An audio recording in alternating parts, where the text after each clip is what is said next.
मेरे प्रियो, फिर से एक बार मैं आप सबों को प्रभु यीशु मसीह के नाम में अभिवादन करता हूँ और मैं विश्वास करता हूँ कि आज परमेश्वर हम सबों को अपने स्वर्गीय आशीषों से भरपूर करेगा। लेकिन इसके पहले कि हम लोग उसकी आवाज़ को सुन सके, आइए हम अपने हृदय और मन को तैयार करें। थोड़ी देर परमेश्वर की हम लोग आराधना करेंगे। आइए हम मिलकर इस कोरस को गाएं और प्रभु की आराधना करें।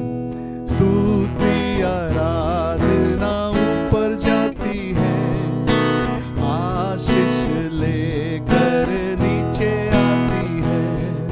स्तुति आराधना ऊपर जाती है, आशीष लेकर नीचे आती है। प्रभु हमारा कितना महान, देखो हमसे करता है प्यार। प्रभु हमारा कितना महान, देखो हमसे करता है प्यार।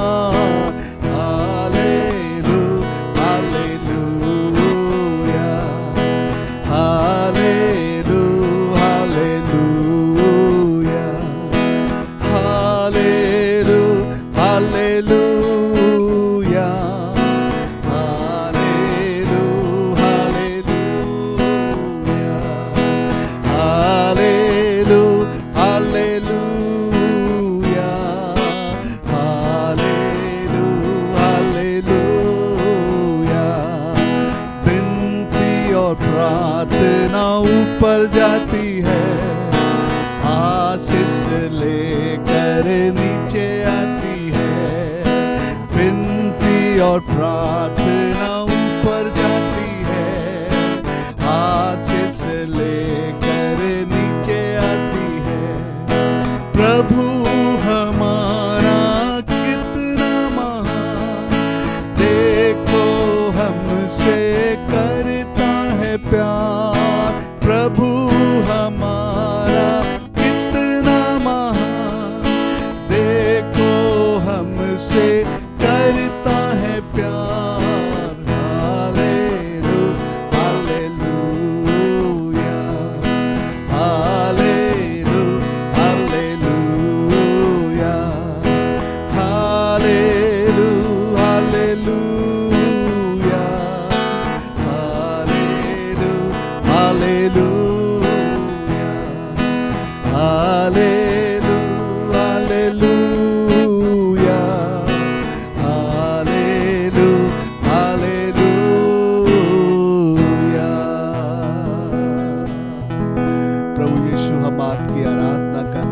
परमेश्वर, हम आपकी आराधना करते हैं। पवित्र आत्मा परमेश्वर, हम अपनी स्तुति तेरी ओर उठाते हैं। प्यारे प्रभु, हमारी आराधना को स्वीकार कर और हमारे बीच में आ। जैसे तेरे वचन में लिखा, इस्राएल का परमेश्वर अपने लोगों की स्तुति रूपी सिंहासन पर विराजमान होते हैं। प्रभु, आज तो हमारे मध्य में विराजमान हो, हमें आशीष दे। तू मेरे जीवन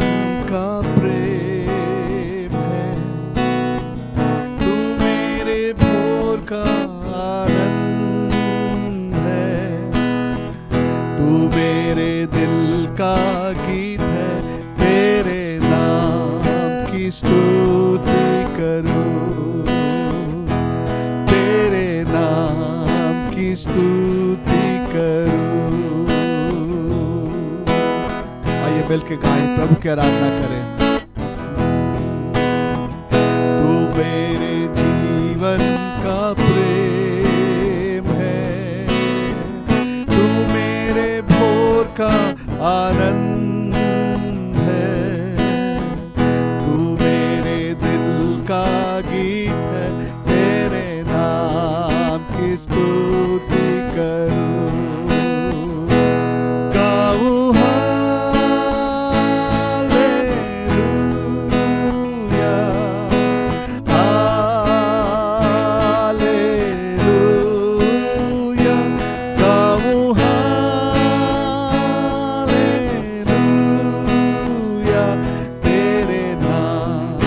स्तुति करूं, तेरे नाम की स्तुति करूं, singing hallelujah,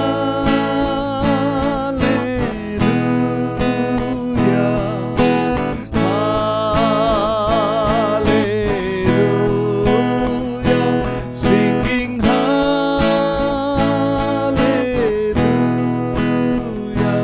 I will praise your holy name. I will praise your holy name. Come, oh, hallelujah,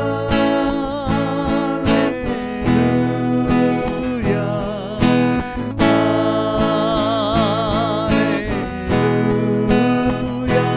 Come, oh, hallelujah.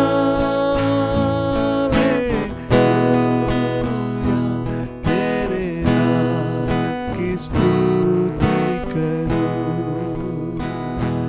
तेरे नाम की स्तुति करूं। मेरे प्रियो, मैं परमेश्वर पिता का धन्यवाद करता हूँ। आज फिर से एक बार इस बाइबल अध्ययन में मैं परमेश्वर का वचन आपके पास ले आ पा रहा हूँ।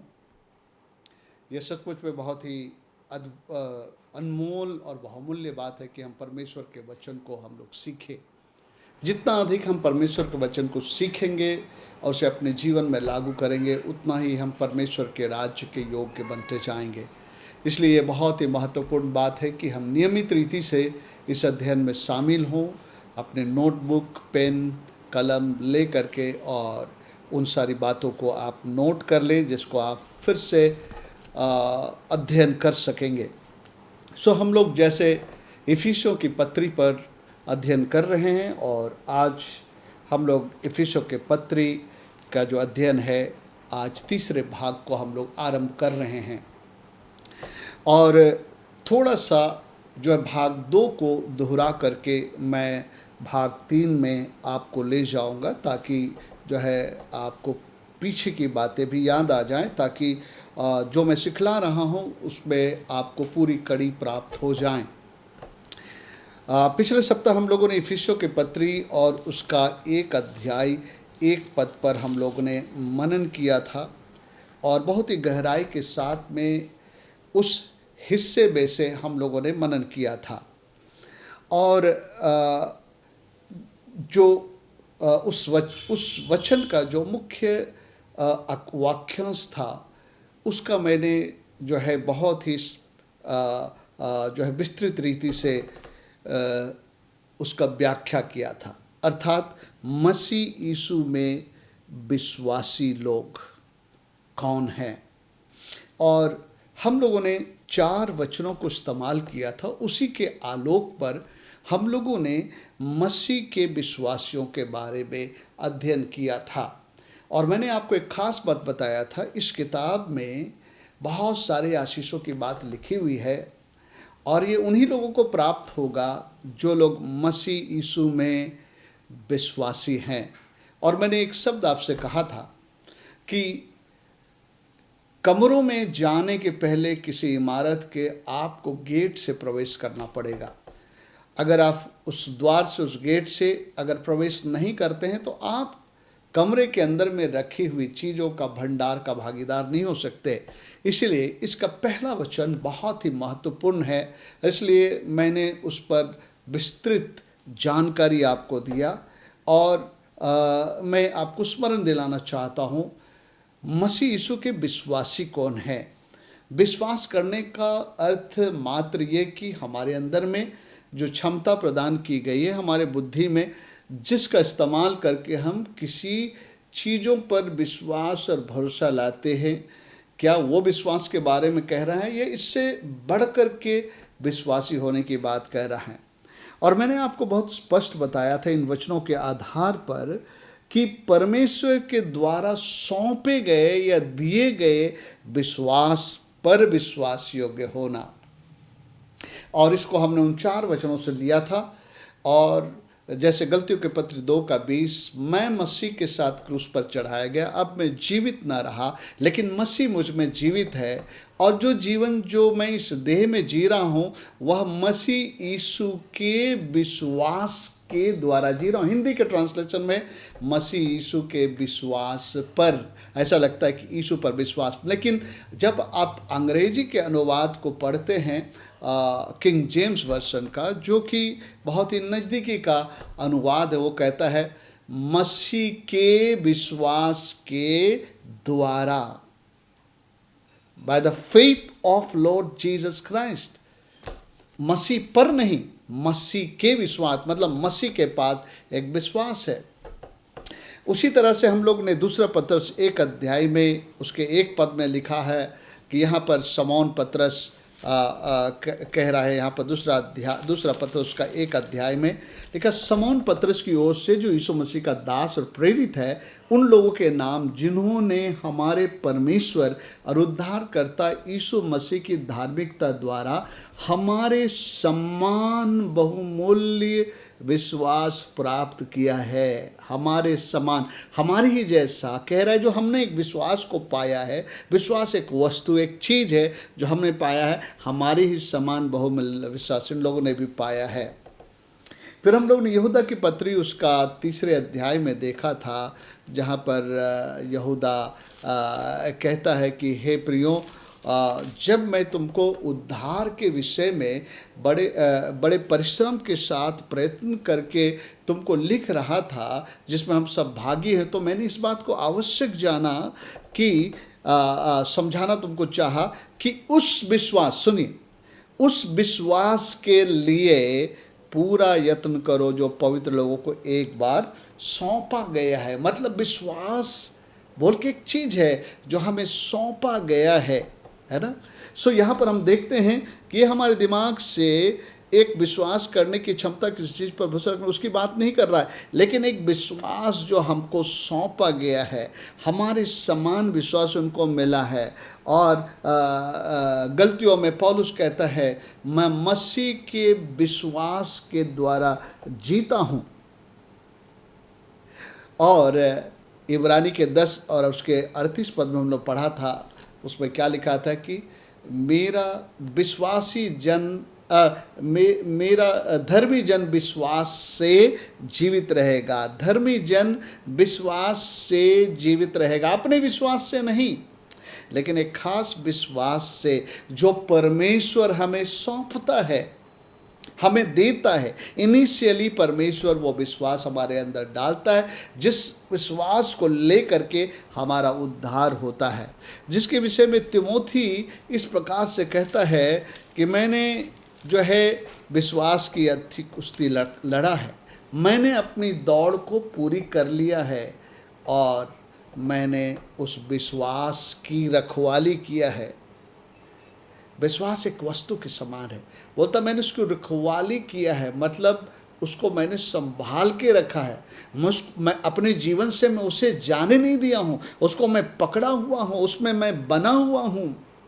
और हमने आपको बताया था ये विश्वास क्या है, आपको याद रखना है, ये परमेश्वर का विश्वास है, और वो परमेश्वर का विश्वास का वचन है। रोमी में पढ़ा था विश्वास का वचन। सो परमेश्वर हमें ये विश्वास का वचन सौंपता है और हमें देता है, और परमेश्वर चाहता है कि इस विश्वास के वचन को हम थामे रखे, उसको सुरक्षित रखे। उसका मतलब है उस विश्वास को पकड़े रहे, उसमें चलते रहे, उस पर मनन करते रहे, और उस विश्वास से बाहर हम लोग ना जाए। और उस विश्वास को परमेश्वर दिन प्रतिदिन बढ़ाता है। परमेश्वर के वचन को पढ़ते हुए, जैसा रोमी 10:17 में लिखा है, विश्वास से सुनना और सुनना मसीह के वचन से होता है। सो जैसे जैसे हम परमेश्वर के वचन को पढ़ते हैं, परमेश्वर के वचन को सुनते हैं, तो हम लोग जो है उस विश्वास में बढ़ते जाते हैं। उस विश्वास में दिन प्रतिदिन हम लोग बढ़ते जाते हैं। बाइबल में पौलुस कई जगह कहा है कि विश्वास में और प्रेम में बढ़ते जाओ, बढ़ते जाओ। सो मेरे प्रियो, ये परमेश्वर के द्वारा सौंपा गया विश्वास जो हमारे अंदर है, उसको हमको थामे और पकड़े रहना है। और मैं कह सकता हूँ ये बाइबल परमेश्वर के विश्वास का वचन है। जब हम इस वचन के अनुसार, जो यीशु का विश्वास का वचन है, परमेश्वर का विश्वास का वचन है, जिसको पौलुस कहता है मैंने उसकी रखवाली की है, यहूदा कहता है कि एक ही बार हमें सौंपा गया है, जब हम जो धर्मी ठहरे हैं यीशु मसीह पर विश्वास करके, तो हम इस वचन पर जब हम चलते हैं तो हम परमेश्वर के द्वारा दिए गए विश्वास पर चलते हुए विश्वासी ठहरते हैं। सो मेरे प्रिय, यहाँ तक हम लोगों ने पढ़ा था और आज हम जो है आगे पढ़ेंगे। सो आइए हम लोग फिर से एक बार अपने बाइबल को हम लोग खोल लें, इफिसियों की पत्री उसका 1 अध्याय, और हम लोग आज दूसरे वचन पर अध्ययन करेंगे। इसके बाद हम लोग अगले बार जब अध्ययन करेंगे तो एक ही साथ हम लोग एक पूरे हिस्से को लेकर के कई वचनों को एक साथ हम लोग अध्ययन करेंगे। लेकिन इसके पहले कि हम लोग आगे बढ़े, आज दूसरे वचन पर मैं आपके साथ में जो है अध्ययन करना चाहता हूँ। विश्वासी लोगों के लिए एक खास बात लिखा है। मैंने कहा था कि द्वार नहीं खोलोगे, फाटक में नहीं आओगे, द्वार नहीं खोलोगे तो अंदर नहीं जा सकोगे। अंदर के कमरे में जो रखी हुई खजाना है वो आपको नहीं मिलेगा। सच्चा विश्वासी बने ताकि जितनी आशीषें विश्वासियों के लिए रखी गई है आप उसके भागीदार हो जाएं। और सबसे पहला आशीष हम देखते हैं दूसरे पद से शुरू होता है, जहाँ पर लिखा है, हमारे पिता परमेश्वर और प्रभु यीशु मसीह की ओर से तुम्हें अनुग्रह और शांति मिलते रहे। इसका मतलब है जब एक व्यक्ति विश्वासी बन जाता है, उन वचनों के आधार पर या बाइबल में जो परमेश्वर विश्वासियों की कल्पना करता है, जब एक ऐसा विश्वासी एक इंसान बन जाता है तो उसके लिए सबसे पहला आशीष यहाँ हम देखते हैं, हमारे पिता परमेश्वर की ओर से, प्रभु यीशु मसीह की ओर से तुम्हें शांति मिले। आमेन, प्रेज द लॉर्ड। सो मेरे प्रियो, हम इन दोनों बातों पर विचार करेंगे, अर्थात अनुग्रह और शांति, दोनों बातों पर विचार करेंगे, क्योंकि एक विश्वासी के लिए ये बातें लिखी हुई है कि उसको अनुग्रह और शांति मिलेगा।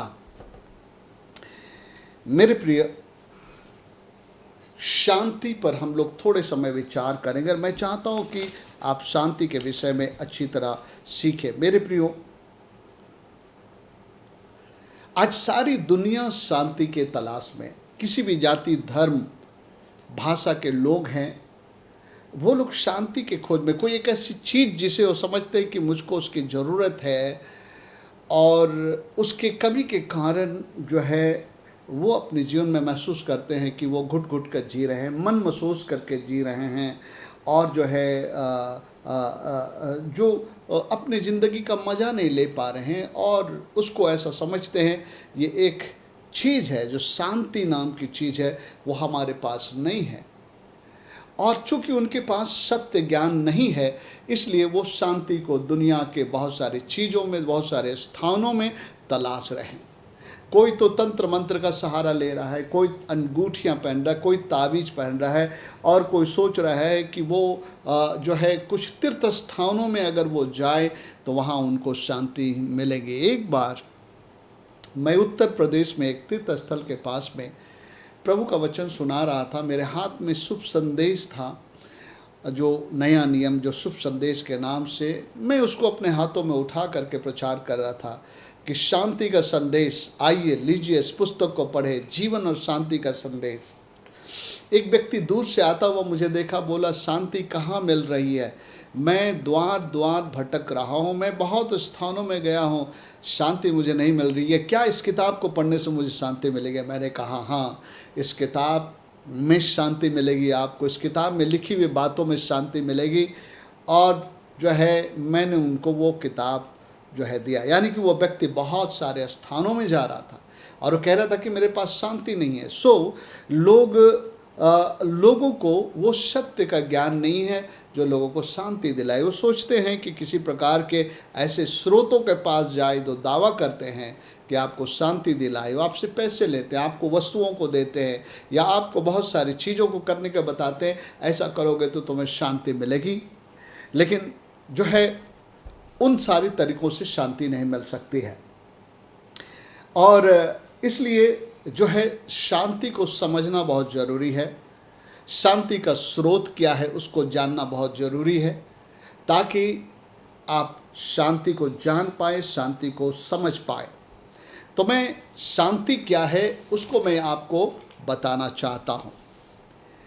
अगर संसारिक रीति से देखा जाए तो आज जो शांति को हम जो समझते हैं वो कुछ इस तरह से है। मान लीजिए कि कहीं पर लोग इकट्ठे हैं या स्कूल में बच्चे इकट्ठे हैं और बहुत शोरगुल कर रहे हैं, तो वहाँ हम लोग कहते हैं कि शांति शांति शांति, मतलब ये सारा डिस्टर्बेंस, ये सारा शोरगुल बंद हो जाए। और जब सारा शोरगुल बंद हो जाता है हम कहते हो सब शांति हो गया है। या तो जो है आपस में कुछ लोग आपस में लड़ रहे हैं, झगड़ रहे हैं, उनके बीच में बहुत टेंशन है, लगातार कुछ ना कुछ होता रहता है, कुछ होता रहता है। हम लोग समझाते हैं भाई ऐसा मत करो, आपस में मिल जाओ और तुम्हारा ये लड़ने झगड़ना ख़त्म हो जाए। और जब उनका लड़ाई झगड़ा ख़त्म हो जाता कहते हैं अब उन लोगों के बीच में शांति हो गई है, अब मतलब टेंशन नहीं है किसी प्रकार का। तो लोग इस तरह से शांति को प्रदर्शित करते हैं। शांति मतलब एक कन्फ्यूजन, एक गड़बड़ी के बीच में जो है उस समस्याओं का समाधान हो जाना, जो है उसको हम लोग एक शांति की दशा गिनते हैं। लेकिन बाइबल के मुताबिक हम लोग देखेंगे कि बाइबल के मुताबिक शांति क्या है। और बाइबल हम लोग जानते हैं कि इब्रानी और यूनानी भाषा में जो है लिखे गए। और इब्रानी भाषा में शांति का जो शब्द है हम लोग जानते हैं वो है शलोम, और परमेश्वर को यहोवा शलोम कहा गया है। और यूनानी में उसी शब्द को जो यूनानी में इस्तेमाल किया गया है वो शब्द है आयरीन। आयरीन, हम लोग इस नाम को सुनते हैं, कई लड़कियों का ये नाम रखा जाता है आयरीन। तो अब जानिए उस आयरीन का मतलब क्या होता है। उस आयरीन शब्द का मतलब होता है शांति। और ये दोनों ही शब्दों को जब हम देखते हैं तो उसमें कई बातें जो है देखी जाती थी। उस आयरीन शब्द में या उस शलोम शब्द में केवल एक या जो है एक विचार नहीं था। उस शलोम में जैसे लोग आशीर्वाद भी दिए कहते थे लोगों के, तुम्हें शांति मिले। यीशु मसीह इस तरह से लोगों से कहते थे, तुम्हें शांति मिले। Let the peace of God rule your heart, परमेश्वर की शांति तुम्हारे मनों में राज्य करे, इस तरह से कहा जाता था। और जब ये शांति शब्द को उच्चारण किया जाता था तो ये शांति शब्द का कम से कम जो है 4 मायने में बातें होती थी। पहले मैं उसको अलग अलग बताऊंगा, उसके बाद उसको एक परिभाषा देने की कोशिश करूंगा। जो पवित्र आत्मा ने जो समझ मुझे शांति के विषय में दिया है उसके विषय में मैं एक परिभाषा भी आपको बताने की कोशिश करूंगा उस प्रकाशन के आधार पर। जब ये शलोम या यूनानी में जो आयरीन है, जब उसकी बात होती थी तो उसमें कम से कम 4 दृष्टिकोणों में इसको समझा जाता था। उसका मतलब होता था, शालोम या आयरीन का मतलब होता था जीवन की संपूर्णता का अनुभव, जीवन की संपूर्णता की अनुभव, कंप्लीटनेस। या उसका ये भी मतलब होता था 2 लोगों के बीच में जो वाचा के द्वारा सामंजस्यता। सामंजस्यता शब्द का अंग्रेजी में है हार्मोनी। हार्मोनी का मतलब कि जब सब लोगों के बीच में समन्वयता हो, कोई भेदभाव ना हो, किसी प्रकार टेंशन ना हो, कहीं किसी प्रकार का जो आपस में तकरार ना हो, तो उसको जो है वाचा के साथ सामंजस्यता कहा जाता था। कभी कभी दो पार्टियों के बीच में जो है हमेशा कुछ लड़ाई और झगड़े होते थे, लेकिन बाद में वो लोग आपस में एक दूसरे के साथ वाचा बांध लेते हैं कि अब जो है हम एक दूसरे से नहीं झगड़ेंगे, अब वाचा बांध लेते, कुछ भी हो हम लोगों के खानदान में, हम लोगों के बीच में, लेकिन हम लोग जो आपस में मिले रहेंगे। सामंजस्यता, हार्मोनी बाय कवनेंट, उसका ये मतलब होता था। ओके, एक तीसरा दृष्टिकोण होता था शांति के विषय में शलोम और आयरीन का, वो था कि तुम्हारे पास संपन्नता, सफलता, तृप्ति और पूर्ण संतुष्टि की अनुभूति हो। सुनिए, बड़ा अच्छा शब्द है, संपन्नता, सफलता, तृप्ति, पूर्ण संतुष्टि की अनुभूति हो। आज लोग चाहते हैं ये अपने जीवन में, आज लोगों की इसकी तलाश है, और मनुष्य अपने बल और अपने शक्ति में बहुत बार इन सारी चीजों को पाने का तलाश करता है मेरे प्रियो। और एक चौथा दृष्टिकोण था, जब शांति की बात कही जाए तो शत्रु पर जय, मतलब जो शत्रु आपको हमेशा डिस्टर्ब करता था, परेशान करता था, आप आखिर में उस पर इतनी जय पा गए कि अब वो खत्म हो गए, उनका आप किसी प्रकार का इंटरफेरेंस आपके लाइफ में खत्म हो गया। बार बार आपका नाक में दम करने के लिए किसी ना किसी चीज़ों को वो क्या करते थे, आप टोटली स्टॉप हो गया। कभी कभी आप अपने जीवन में महसूस किया होगा ऐसा, कभी कभी कुछ लोग जो हमेशा कुछ ना कुछ किया करते थे, लेकिन ऐसी परिस्थिति आई कि उसके बाद उनका मुंह बंद हो गया, उनका किसी प्रकार का हरकत बंद हो गया, हर एक प्रकार से उस दशा में शांति हो गई। या इसको युद्ध विराम या युद्ध की अनुपस्थिति भी समझा जाता था। देखिए, जब किसी दो देशों के बीच में लड़ाई होती है, एकदम रोज गोली और बारूद चलता है, आवाज़ें हैं और लोगों के अंदर में एक दहशत है, एक परेशानी है, लेकिन जब ये सब गोली बारी बंद हो जाता है, सीज फायर हो जाती है, विराम हो जाता है, तो लोगों को बड़ा जो है शांति महसूस होता है। मतलब अब भय से मुक्त हो जाते हैं, अब चिंता से मुक्त हो जाते हैं और तनाव से मुक्त हो जाते हैं, और उसको शांति की दशा की कहा जाता था। सो सलोम और आयरीन का जो मतलब, जिसको शांति के रूप में हम लोग कहते हैं हिंदी में, उसका मतलब ये होता था। अब मैं इसको जो है आपके लिए परिभाषित करता हूँ। आज इसी पर मैं ज़्यादा समय गुजार रहा हूँ आपके साथ कि शांति क्या है, इसको आप समझिए, है ना।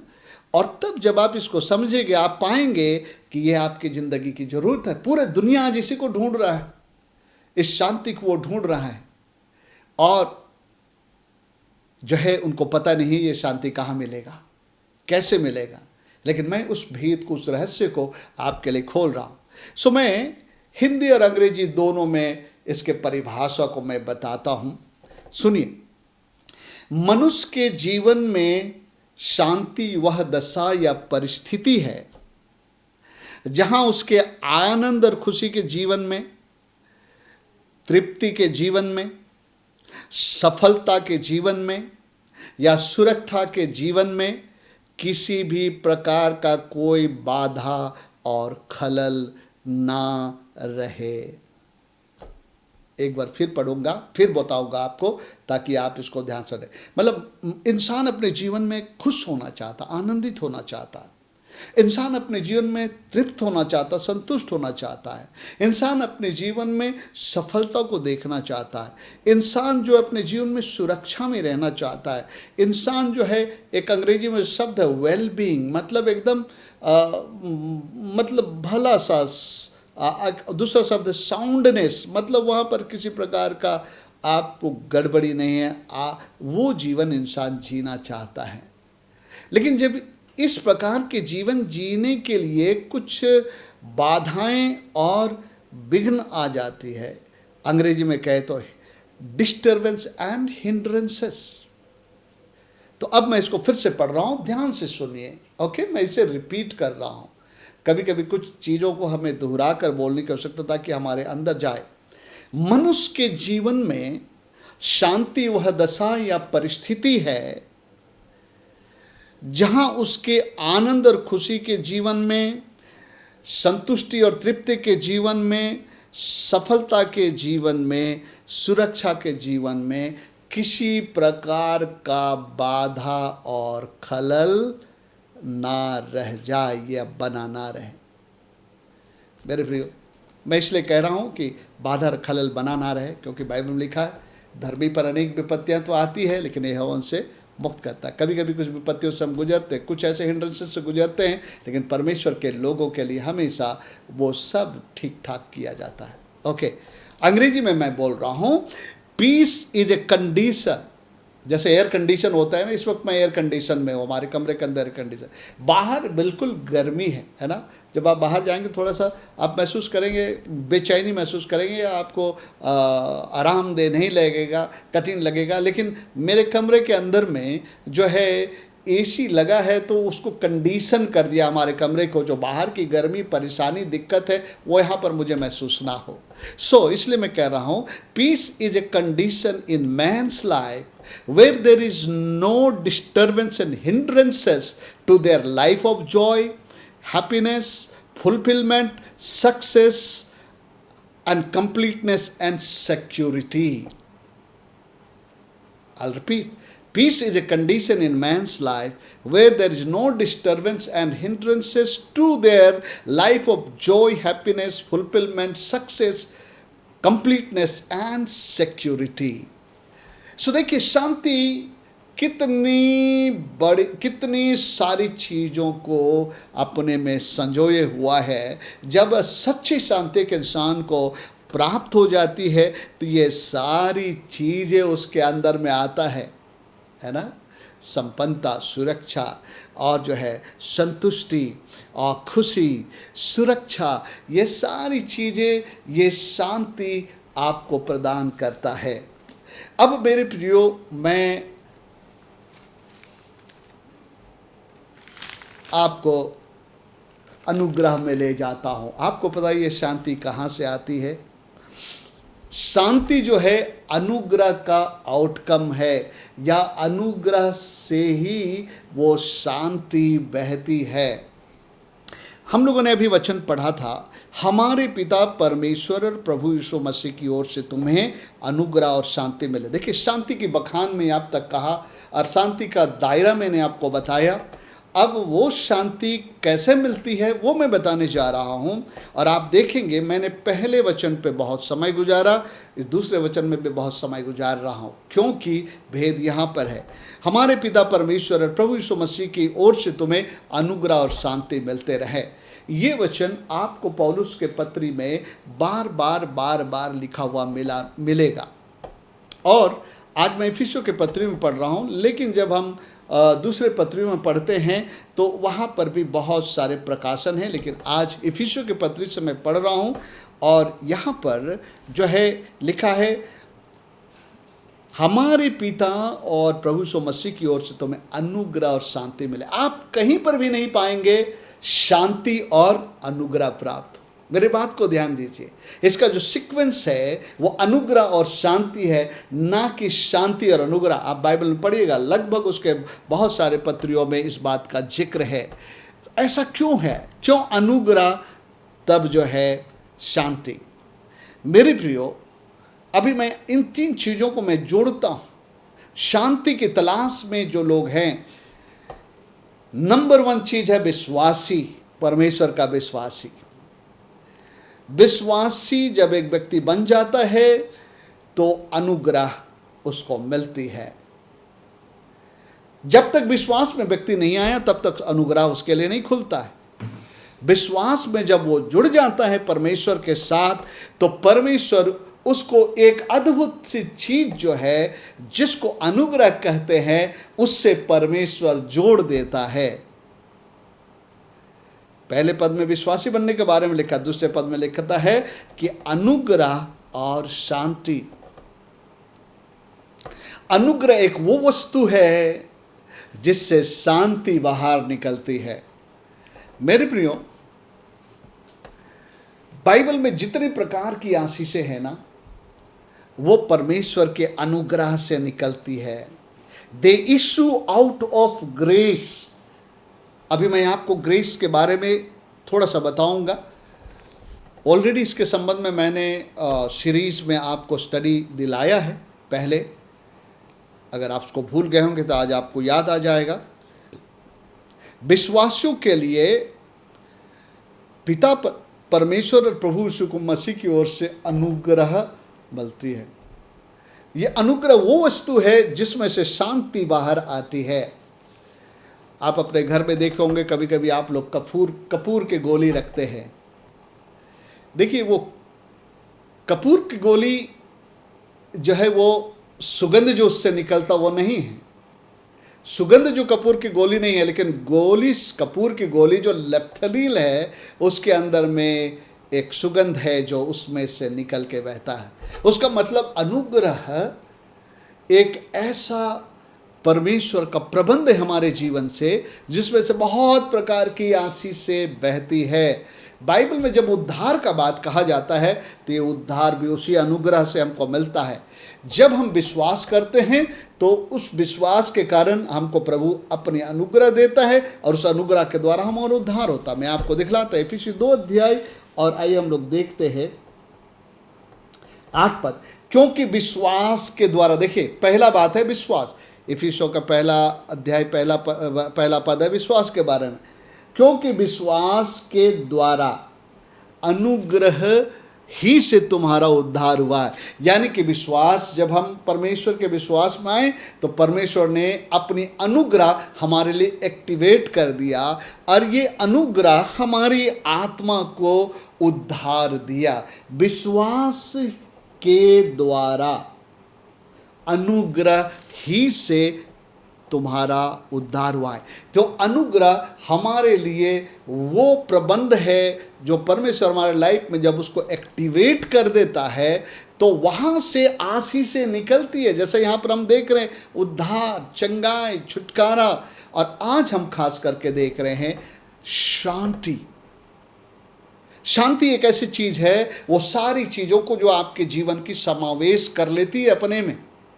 जो बातें आपके जीवन को संपूर्ण बनाती है, शांति उन सारी चीजों को अपने पास संजोए हुए है।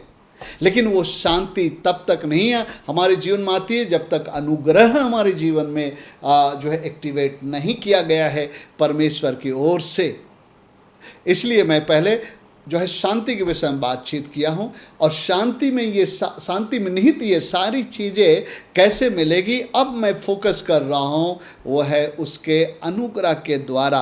क्योंकि हम लोग देखते हैं कि हमारे पिता परमेश्वर यीशु मसीह के द्वारा तुम्हें पहले अनुग्रह मिले, फिर अनुग्रह से तुमको शांति मिले। जब ये अनुग्रह के आप भागीदार हो जाते हैं विश्वास करने के द्वारा, तो फिर उसके बाद ये अनुग्रह में से निकलने वाली चीज़ें हमारे होने लगती है। उद्धार उस अनुग्रह से निकलता है, आशीष उस अनुग्रह से निकलती है, शांति उससे निकलता है, और हम उसके भागी हो जाते हैं। तो ये 3 चीज़ बहुत इंपॉर्टेंट है। विश्वास जिसके द्वारा आप अनुग्रह आपके भागीदार हो जाते हैं, फिर ये अनुग्रह से हमारे जीवन के लिए हर बातें निकलती है, हर आशीष से निकलती है, और शांति भी जो है परमेश्वर का एक अद्भुत बड़ा महान आशीष है। मेरे प्रियो, शांति को कोई खरीद नहीं सकता है। शांति परमेश्वर का वरदान है।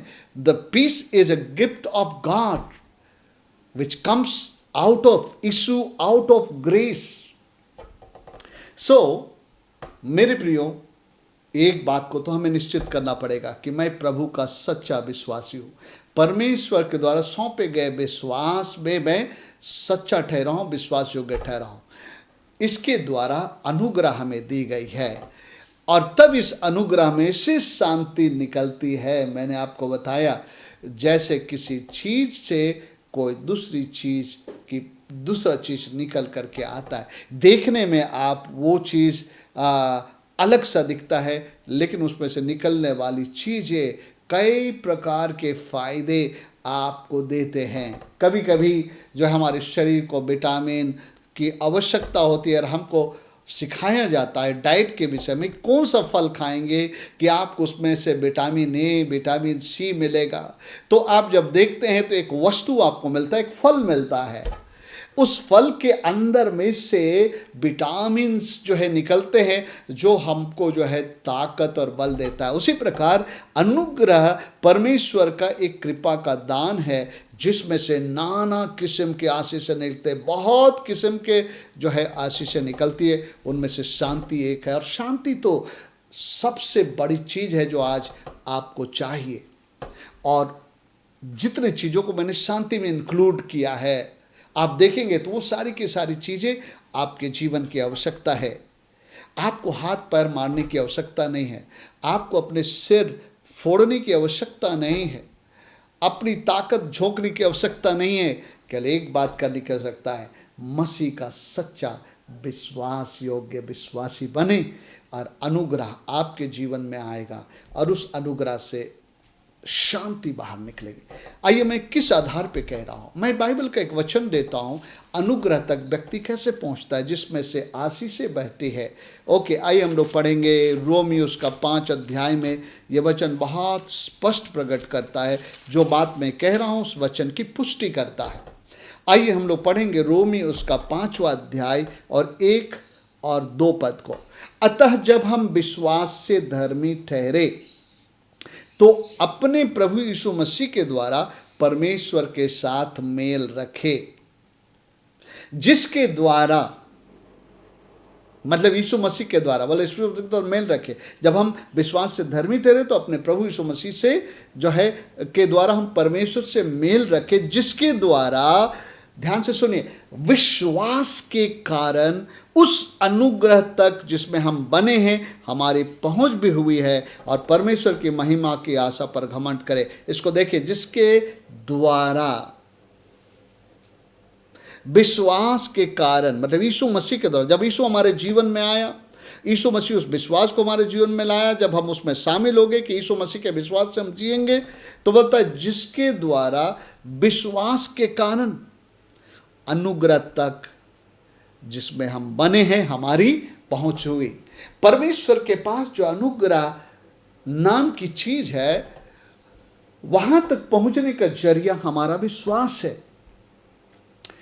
यीशु को हम उस विश्वास के प्रति समर्पित करते, उस विश्वास में बने रहने के लिए, उसको थामे रहने के लिए, उसमें चलने के लिए, उसको पकड़े रहने के लिए, उसकी रखवाली करने के लिए जब हम बने रहते हैं तो परमेश्वर हमको अनुग्रह देता है और तब फिर अनुग्रह से शांति निकलती है। अद्भुत है, उस अनुग्रह से शांति निकलती है। ओके, अनुग्रह को मैं आपको याद दिलाना चाहता हूं। मैंने एक परिभाषा आपको बताया था अनुग्रह का, अनुग्रह क्या है, क्योंकि मैंने बताया विश्वास के द्वारा, यीशु मसीह के विश्वास के द्वारा हमारी पहुंच अनुग्रह तक होती है, फिर इस अनुग्रह से शांति निकलती है। तो अनुग्रह क्या है, अगर आप याद करेंगे तो बहुत अच्छी बात है। मैं सोचता हूँ इन परिभाषाओं को आप याद कर ले, उसे समझ ले, क्योंकि जो चीज़ हम, जिस सत्य को हम नहीं जानते उसके हम भागीदार नहीं होंगे। ओके, अनुग्रह क्या है, क्योंकि हमने देखा कि जब विश्वास करने का, जब हम अनुग्रह में हम आते हैं परमेश्वर के, तो अनुग्रह के द्वारा शांति हमारे जीवन में आती है। अनुग्रह परमेश्वर की ओर से मानव जाति के लिए बहने वाले कृपा के दान का प्रबंध है। ध्यान से सुनिए, अनुग्रह परमेश्वर की ओर से, मेरे इशारे को देखिए, अनुग्रह परमेश्वर की ओर से मानव जाति के लिए बहने वाले कृपा के दान का प्रबंध है। Favour, provision of God's favour, हैं, जो यानी कि अनुग्रह उन बातों को पाने या करने की जिसमें हम में क्षमता योग्यता नहीं है, वो हमें देता है या दिलाता है, आत्मिक क्षेत्र में भी शारीरिक क्षेत्र में। यानी कि परमेश्वर का अनुग्रह जो परमेश्वर हमारे लिए बहाता है वो परमेश्वर की कृपा का दान है। तो जिन बातों के लिए हमारे अंदर में क्षमता और योग्यता नहीं है, उन बातों को परमेश्वर अपने अनुग्रह के द्वारा हमें प्रदान करता है। जो बातों को करने की क्षमता काबिलियत नहीं है, परमेश्वर का अनुग्रह हमें उन बातों को करने और पाने के लिए एम्पावर कर देता है, हमारे अंदर में उसके लिए क्षमता डाल देता है, हमारे लिए उसके लिए रास्ता खोल देता है। और परमेश्वर जो है, परमेश्वर का हर प्रकार का आशीष उससे बहता है। सो मेरे प्रियो, शांति जिसका मैंने वर्णन किया, उस शांति के अंदर में बाइबल में जब शांति का, इसलिए परमेश्वर कहता है परमेश्वर की शांति तुम्हें मिले। बाइबल में बताता है कि परमेश्वर हमें वैसी शांति नहीं देता जैसे ये संसार देता है। यीशु मसीह ने कहा, मैं तुम्हें अपनी शांति दिए जाता हूँ।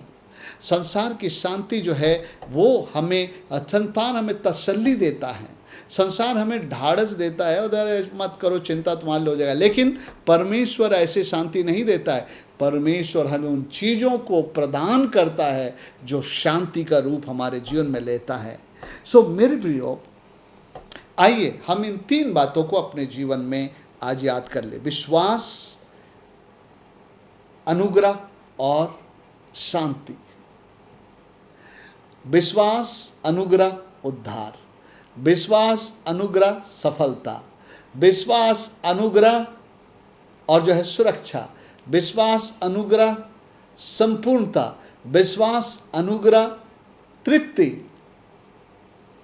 ये भेद की बात, जब आप विश्वास करते हैं तो आप जो है उस खजाने के भंडार के लिए द्वार खोलते हैं। और जब विश्वास, सच्चे विश्वास में पाते हैं तो सबसे पहला जो खजाना आपके लिखा है, नंबर 1 है, वो है अनुग्रह।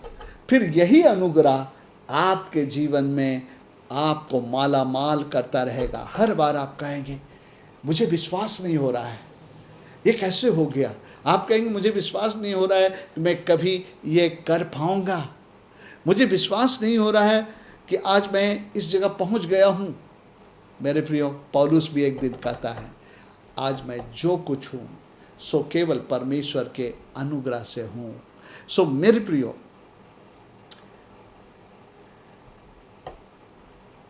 हमारे पिता परमेश्वर और यीशु मसीह का अनुग्रह और शांति तुम्हें मिलती रहे। देखिए, ये मिलती रहे है, कंटिन्यूअस टेंस है, मिलती रहे। ऐसा नहीं कि आपको एक समय में परमेश्वर ने दिया उसके बाद जो है खत्म हो गया, नहीं।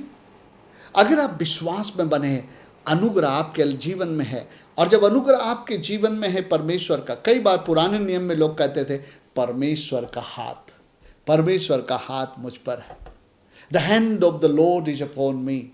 सो जब अनुग्रह है तब जो है ये अनुग्रह से जो है बहुत सारी चीज़ें बह निकलेगी, शांति बह निकलेगी, उद्धार बह निकलेगा, आनंद बह निकलेगा, सब कुछ निकलेगा और आपको जो है संपूर्ण बनाएगा। और आपको चिंता करने की आवश्यकता नहीं है। आपके इस प्रकार के जीवन के लिए बाधा और खलल जो है, ये अनुग्रह उनको साइड कर देगा। अनुग्रह जैसे बहेगा, ये बाधा और खलल जो है, हिंड्रेंसेस एंड डिस्टर्बेंस जो है, इस अनुग्रह के कारण जो है हट जाएगा। और जो है तुम्हारी शांति नदी की नाई होगी। जैसा ये 48 अध्याय में लिखता है, तेरी शांति नदी की नाई होगी, तालाब की नाई नहीं होगी। नदी, तालाब एक जगह स्टेगनेंट हो जाता है, लेकिन नदी बहती रहती है। तेरी शांति नदी की नाई होगी। ओके, मैं एक और भेद की बात बताकर अंत कर देता हूँ। जैसे उसका 48 अध्याय, इसराइलियों को परमेश्वर यहाँ पर जो है कुछ कह रहा है। ओके, मैंने कहा 3 बात याद रखेगा। विश्वास, क्योंकि सबसे पहले मसीह में विश्वास, जो विश्वासी लोगों के नाम, विश्वास से एक्टिवेट होगा अनुग्रह आपके जीवन में। अभी हमने कहा हमारी पहुंच विश्वास के द्वारा अनुग्रह तक होती है। तीसरी चीज क्या है कि अनुग्रह से हर प्रकार की आशीष से निकलेगी। आज हमने शांति के विषय में देखा। और वो कैसा होगा? स्टेगनेंट नहीं होगा कि आज हमको मिला और कल नहीं मिलेगा। नहीं, परमेश्वर हमें पुराने ही आशीषों में के द्वारा जो पूरी जिंदगी जीना नहीं चाहता। परमेश्वर चाहता है कि निरंतर निरंतर निरंतर हमारे जीवन में जो है वो शांति आती रहे, बहते रहे। आइए एक वचन में पढ़ता हूँ और मैं आपको बताना चाहता हूँ फेथ से जुड़ा हुआ बात, विश्वास से। विश्वास को आप पक्का कब करते हैं? जब आप विश्वास को आज्ञा के रूप में अपने जीवन में पालन करते हैं। विश्वास को हमारे जीने के रूप में हमको जो है जो कन्वर्ट करना पड़ेगा। आप सुने ना, कभी कभी एक कहावत सुने ना, जब बहुत बड़ी बड़ी भीड़ आती है जो है किसी के रैली में, तो लोग कहते देखेंगे ये भीड़ उसके जो है जीत में तब्दील होता है, यानी कन्वर्ट होता है। यानी भीड़ दिख जाने से ही उनकी जीत नहीं हो जाती है, लेकिन जो है जब सचमुच वो जीत जाते हैं तब कहते हैं कि हाँ, उसने भीड़ को उस जीत में तब्दील कर दिया। उसी तरह हमारा विश्वास में तब्दील कब होता है? जब हम परमेश्वर के वचन, आज्ञा, नियम, विधियों को मानते हैं, तो एक्चुअली हम उसको विश्वास के वचन के प्रति विश्वास योग्य होने में हम तब्दील कर देते हैं। और जब हम विश्वास में तब्दील हो जाते हैं परमेश्वर के विश्वास में, तो अनुग्रह एक्टिवेट हो जाता है और हमें ऐसी शांति देता है जो नदी की तरह लगातार लगातार बहती रहती है। एक के बाद एक शांति की चीज़ें आपके जीवन को भरपूर कर लेती है। आइए उस वचन को पढ़ करके हम लोग अंत करेंगे। यशायाह उसका 48 अध्याय, और यहाँ पर परमेश्वर इस्राएलियों से बात कर रहा है। इस्राएली लोग परमेश्वर के चुने हुए लोग थे, उनके लिए प्रतिज्ञा थी, उनके लिए आशीष थी, और उनके लिए शांति का परमेश्वर ने जो है हमेशा ऐलान किया था अपनी प्रजा के लिए शांति। क्योंकि हारून को जब बोला था 26 अध्याय में आशीर्वाद देने के लिए, तो गिनती के किताब में तो एक शब्द इस्तेमाल करने के लिए कहा था, और हम देखते हैं वो शब्द शांति का शब्द है। यानी कि जब परमेश्वर ने शांति कहा था हारून को, तो हारून के लिए जो है उस शब्द का मतलब था कि ये सारी चीज़ें जो मैंने बताए। एक सेकेंड है, मैं देख रहा हूँ, 26 अध्याय नहीं है, खोज रहा हूँ, माफ़ करिएगा, 6 अध्याय में।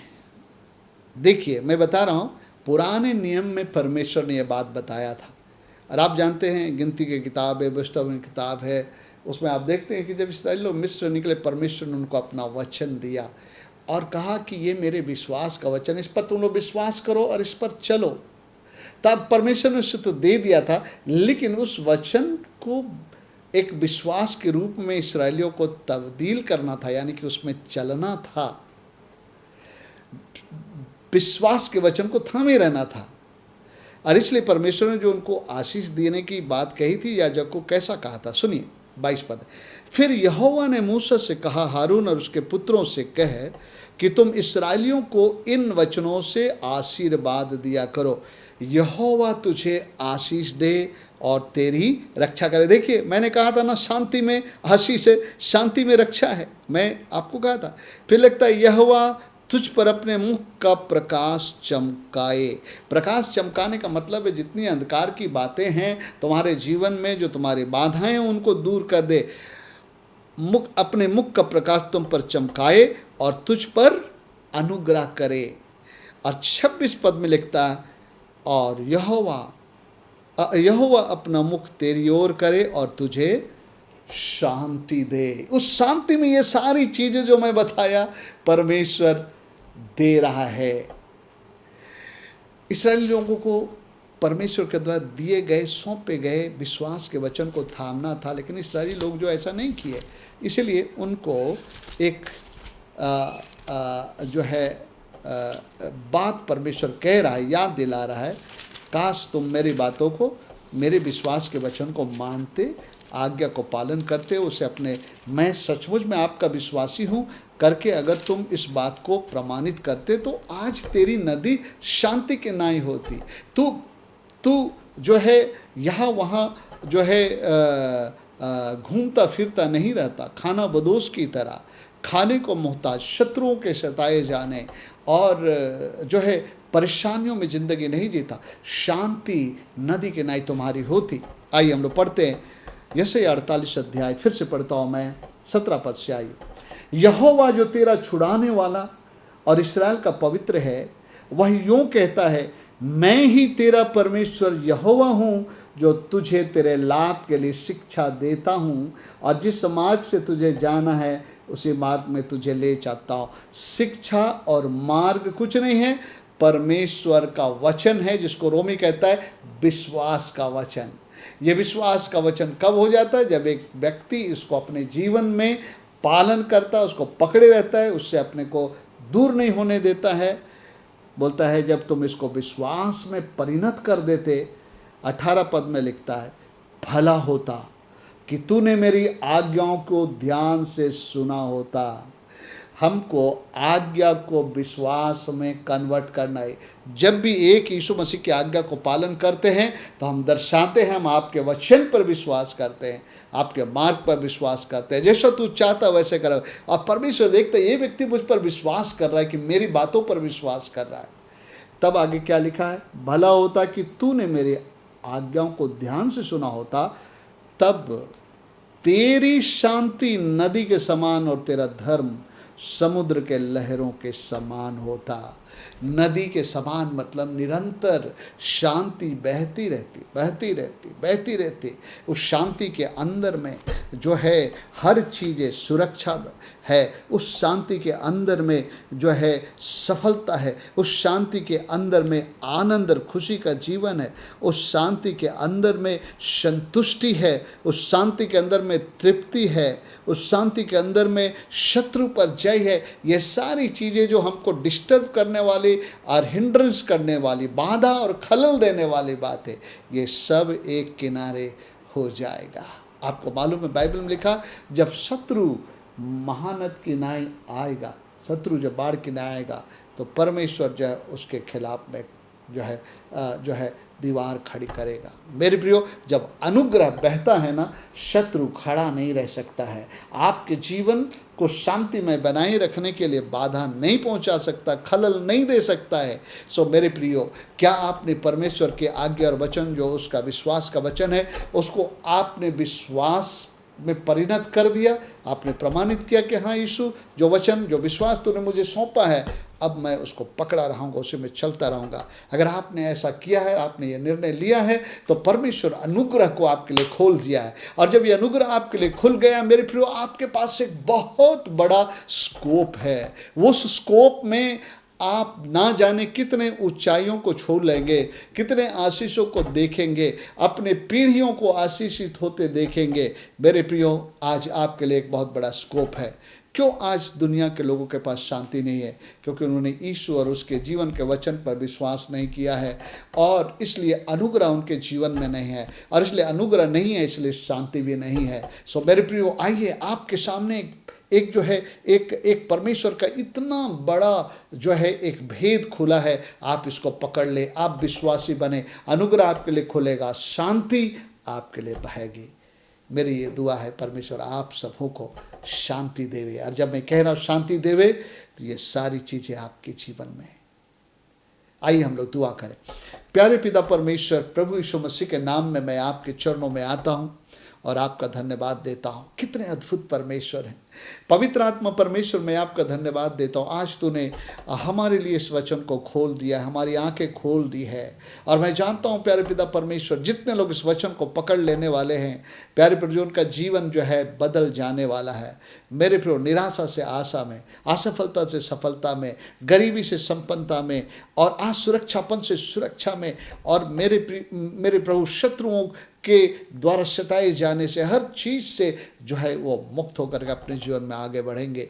मैं प्रार्थना करता हूँ तेरा अनुग्रह इस कोरोना काल में भी बहे प्रभु परमेश्वर। कोरोना के कारण जितने प्रकार के प्रभु जी शारीरिक रीति से तकलीफ आ रहे, उससे बचे रहें। प्यारे पिता परमेश्वर, तेरा अनुग्रह बहे ताकि कोरोना के कारण नौकरियां और जो पिता कंपनियां बंद हो रही, नौकरियां जा रही है, एक बहुत ही अनिश्चितता, अंधकार भविष्य बनता जा रहा है। लेकिन प्रभु जी, जितने लोग तेरे ऊपर विश्वास करने वाले, अनुग्रह के कारण उनके जीवन में कभी भी उनका स्रोत नहीं बंद हो पाएगा। एक द्वार बंद होगा तो उसके लिए दूसरे द्वार खुले, एक नौकरी बंद होगी दूसरा नौकरी मिलेगा, और प्यारे पिता परमेश्वर उनका प्रबंध होता रहेगा। प्रभु परमेश्वर, मैं आपका धन्यवाद देता हूँ और आज मैं प्रार्थना करता हूँ प्रभु, आपके शांति के अंदर में जितनी चीज़ें हैं, आज प्रभु परमेश्वर जितने भी सुनने वाले उनके जीवन में उस शांति को तो ला प्रभु जी, उस शांति के परिणाम को उन सबों के जीवन में ला, अनुग्रह दे। प्यारे पिता परमेश्वर, एक एक जन को तू आशीष दे, सबकी सुरक्षा कर, शांति दे प्रभु। आज लोग घबराए हुए हैं, डरे हुए हैं, मैं बाहर जा रहा हूँ, कहाँ मुझे कोरोना हो जाए, लेकिन प्रभु तेरी शांति जब लोगों के जीवन में बहती है तो ये चीज़ें उनको छू नहीं सकती है। मैं प्रार्थना करता हूँ पिता परमेश्वर, तू अनुग्रह कर, एक एक को मैं तेरे हाथ में सौंपता, सबको आत्मिक, शारीरिक, मानसिक और आर्थिक रीति से आशीष देना। ये प्रार्थना और विनती मैं आपके बेटे हमारे प्रभु यीशु ख्रिस्ट के नाम में मांगते हैं, सुनिए और दया से ग्रहण करिए प्रभु जी, आमीन। अब हमारे परमेश्वर पिता का प्रेम, उसके पुत्र यीशु का अनुग्रह और पवित्र आत्मा की सहभागिता हम सबों के संग साथ सदा काल बनी रहे, आमीन। सबों को जय मसीह के। फिर अगले सप्ताह हम लोग बाइबल अध्ययन में मिलेंगे एक दूसरे से।